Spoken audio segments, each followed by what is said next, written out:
Assalamualaikum warahmatullahi wabarakatuh. Hai teman-teman, selamat datang di channel AR Kreatif bersama saya Mr. AR. Nah, pada kesempatan kali ini saya akan berbagi kepada teman-teman mengenai materi-materi seputar ilmu tanah. Nah, tanpa berlama-lama lagi, mari kita menuju ke PPT. Seperti yang terlihat pada halaman judul di belakang, hari ini materi yang akan saya bawakan adalah dasar-dasar ilmu tanah dan lebih spesifiknya lagi mengenai kesuburan tanah.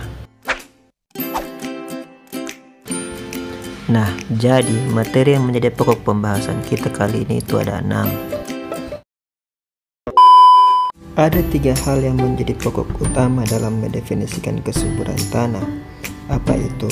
Tentu yang pertama adalah dari tanah itu sendiri, atau dalam hal ini adalah sifat-sifat tanah. Sifat-sifat tanah itu ada 3, ada fisik, kimia, dan biologi.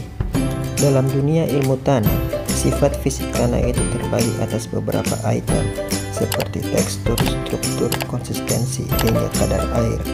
Namun, jika kita menarik benang merah dari semua sifat fisik tanah tersebut, maka kita akan temukan bahwa kesemua sifat fisik tanah tersebut hanya membahas tentang keseimbangan padat, cair, dan gas di dalam tanah, atau istilah kerennya adalah tanah sebagai sistem 3 fase.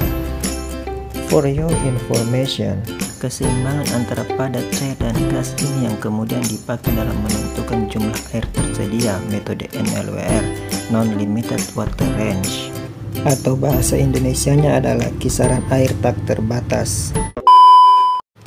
Sama seperti sifat fisik tanah, sifat kimia tanah pun terbagi atas beberapa item seperti pH, pH, daya hantar listrik, kapasitas tukar kation, dan seterusnya.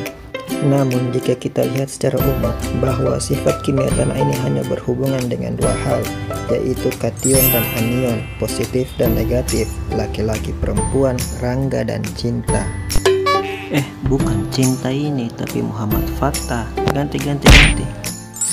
Nah, ini baru cinta yang asli. Ku lari ke hutan, kemudian menyanyiku.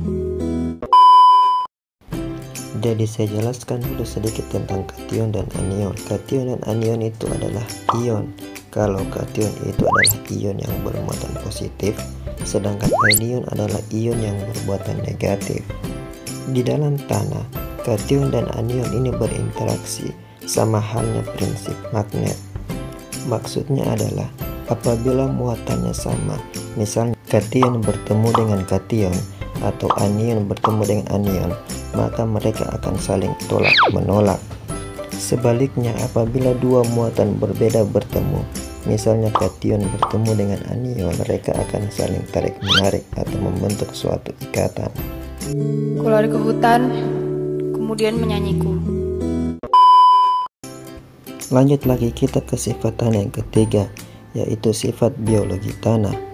Namanya biologi sudah pasti membahas yang namanya makhluk hidup, flora dan fauna, mulai dari yang kecil-kecil yang hanya bisa dilihat oleh mikroskop sampai yang besar-besar yang bisa dilihat hanya dengan menggunakan mata telanjang.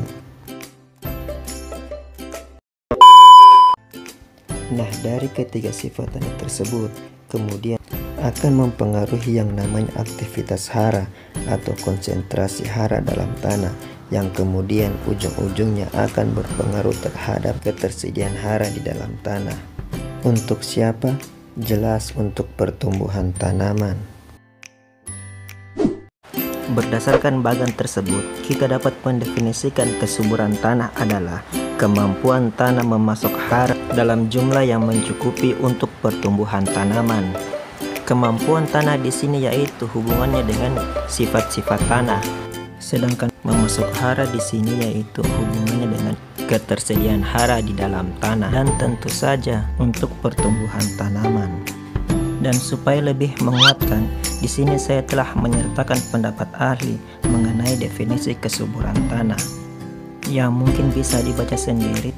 Jadi intinya itu cuma 3. Yang pertama adalah kemampuan tanah, yang kedua adalah memasok hara dalam jumlah yang mencukupi atau tersedia, dan yang ketiga jelas untuk pertumbuhan tanaman. Oke, sampai di sini dulu video kali ini.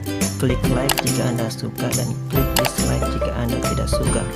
Dan silahkan tinggalkan komen di kolom komentar. Terima kasih sudah menonton. Assalamualaikum warahmatullahi wabarakatuh.